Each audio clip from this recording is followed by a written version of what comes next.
what are intermolecular forces, and I will also tell you about the difference between intermolecular and intramolecular forces.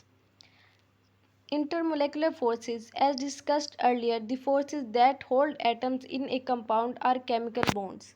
जैसे कि हम पहले ही discuss कर चुके हैं कि दो एटम्स को होल्ड करने के लिए एक कंपाउंड में जो केमिकल बॉन्ड बनाया जाता है और वो एक स्ट्रॉन्ग फोर्स होती है, तो वो फोर्सेस जो कि एटम्स को एक कंपाउंड की फॉर्म में होल्ड करती हैं उन्हें हम केमिकल बॉन्ड कहते हैं।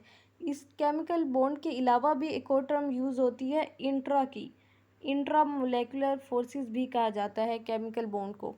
इन addition to the strong bonding forces, ये जो केमिकल बॉन्ड हैं या ये जो इंट्रामोलेकुलर फोर्सेस हैं, इन स्ट्रॉन्ग फोर्सेस के अलावा रिलेटिवली वीक फोर्सेस भी एग्जिस्ट करती हैं मॉलिक्यूल्स के दरमियान, और इन फोर्सेस को इंटरमोलेकुलर फोर्सेस कहते हैं।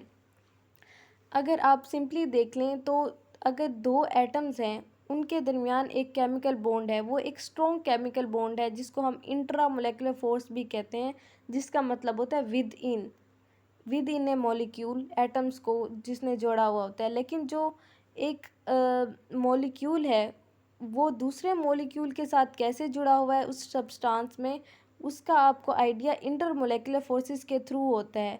तो वो जो दो मॉलिक्यूल्स हैं उनके दरमियान वीक फोर्सेस एक्सिस्ट करती हैं जिनको हम इंटरमोलेकुलर फोर्सेस कहते हैं। The bonding and intermolecular forces of hydrochloric acid are shown below. अगर आप यहाँ पे देखें हाइड्रोक्लोरिक एसिड की एग्जांपल लें तो ये देखें एक हाइड्रोजन का एटम है और एक क्लोरीन का एटम है। तो हाइड्रोजन और क्लोरीन के दरमियान पोलर कोवलेंट बॉन्ड है जो कि एक केमिकल बॉन्ड है, ये एक स्ट्रॉन्ग केमिकल बॉन्ड है। जबकि ये देखें यहाँ पे भी एक हाइड्रोजन और क्लोरीन का मॉलिक्यूल है, यहाँ पे भी एक हाइड्रोजन और क्लोरीन का मॉलिक्यूल है। तो इस मॉलिक्यूल के अंदर जो केमिकल बॉन्ड है ये एक स्ट्रॉन्ग केमिकल बॉन्ड है जिसे हम इंट्रामोलेकुलर फोर्स भी कहते हैं। इससे कंपैरिजन में एक वीक इंट्रामोलेकुलर फोर्सेस डेवलप हो जाती हैं इन मॉलिक्यूल्स के दरमियान। ये देखिए ये हाइड्रोजन और क्लोरीन के साथ ये जो ब्लू कलर का डॉटेड सी लाइन आप देख रहे हैं, ये हाइड्रोक्लोरिक एसिड के साथ ये जो इंटरमोलेकुलर फोर्सेस होती हैं ये वीक फोर्सेस होती हैं जिन्होंने उन मॉलिक्यूल्स को आपस में जोड़े रखा होता है। It requires about 17 kilo joule energy to break these intermolecular forces between 1 mole of liquid hydrogen chloride molecules to convert it into gas.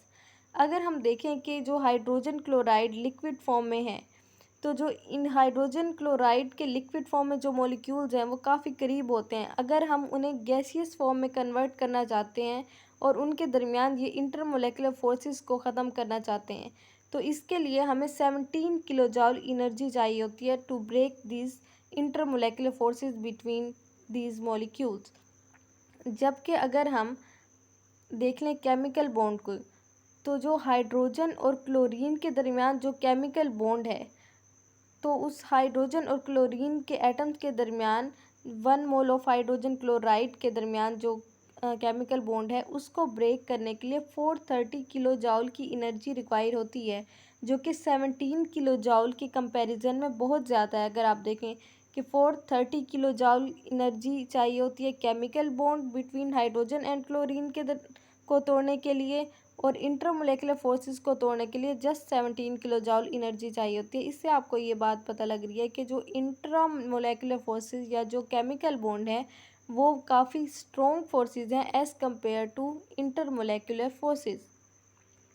Next slide पे अब हम मूव ऑन करें तो यहाँ पे टाइप्स ऑफ इंटरमोलेकुलर फोर्सेस के बारे में बताया गया है। 5 टाइप्स ऑफ इंटरमोलेकुलर फोर्सेस होती हैं जिनको हम नॉन बॉन्डिंग मोलेकुलर फोर्सेस भी कहते हैं, क्योंकि हम केमिकल बॉन्ड को बॉन्डिंग फोर्सेस कहते हैं, लाइक आयोनिक बॉन्डिंग हो गया, कोवलेंट बॉन्डिंग हो गया, मेटेलिक बॉन्डिंग हो गया। तो जो नॉन बॉन्डिंग या इंटरमोलेकुलर फोर्सेस होती हैं वो 5 हैं। फर्स्ट आयन डाइपोल फोर्सेस, यहाँ पे इन्होंने एग्जाम्पल भी शो की हुई है। हाइड्रोजन बॉन्डिंग, ये देखें हाइड्रोजन बॉन्डिंग, डाइपोल डाइपोल, डाइ ion induced dipole, then dipole induced dipole, and lastly इन्होंने डिस्पर्शन फोर्सेस या लंदन डिस्पर्शन फोर्सेस भी इन्हें कहा जाता है, और इनका एक और नेम भी यूज़ किया जाता है वो है instantaneous dipole induced dipole forces. ये लंदन डिस्पर्शन फोर्सेस को कहा जाता है। आपकी बुक में जस्ट दो ही इंटरमोलेकुलर फोर्सेस को डिस्कस किया गया है, एक डाइपोल डाइपोल फोर्सेस को और दूसरा हाइड्रोजन बॉन्डिंग को। और मैं अपने नेक्स्ट लेक्चर में आपको डाइपोल डाइपोल फोर्सेस के बारे में बताऊंगी। टिल देन अल्लाह हाफिज़। अगर आपको वीडियो अच्छी लगी है तो आप लाइक कर दें एंड सब्सक्राइब कर दें। Thank you.